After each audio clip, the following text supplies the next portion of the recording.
Alors le printemps pour nous qui sommes nés tout au bord de la Loire, c'était la Loire, comme disait mon père, à plein chantier. À plein chantier, c'était la Loire avec ses crues.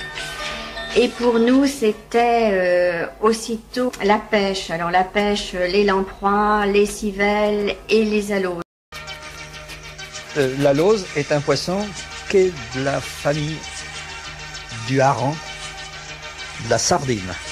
C'est un poisson amphihalin et potamotoque. Amphihalin, ça veut dire qu'il peut vivre alternativement dans l'eau douce et dans l'eau salée. Potamotoque qui remonte les fleuves pour se reproduire.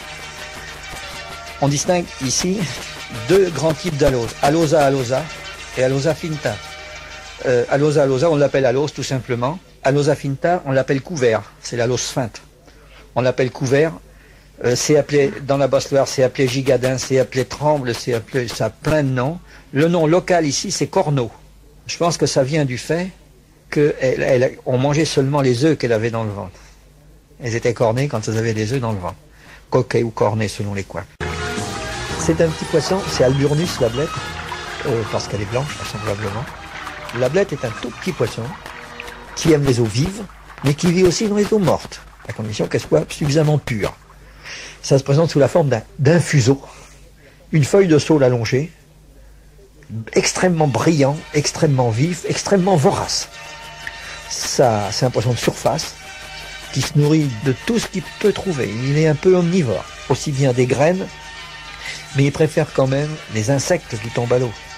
Au moment de la mouche de mai qui tombe à l'eau, là, on voit beaucoup d'ablettes.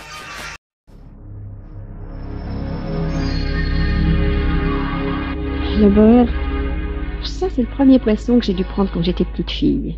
Et c'est une perche, je ne sais pas si maintenant on dit pas perche miroir, mais on la trouve plus maintenant, alors que dans la boire autrefois, c'était des myriades de petits boers. Oh, ils sont jolis comme tout parce que ce ne sont pas des poissons exotiques, mais ils en ont un petit peu l'allure, ils sont très plats, un petit peu triangulaires. Et puis avec comme un petit œil noir là posé entre l'ouïe et la nageoire dorsale, et ils étaient très beaux. Alors le grand plaisir, c'était bien sûr de pouvoir en ramener le moins écaillé possible, et puis de le mettre dans un bocal, et puis d'avoir ça pendant des semaines, et puis de pouvoir l'admirer. Bon, le pauvre boer, il périssait souvent avant le délai.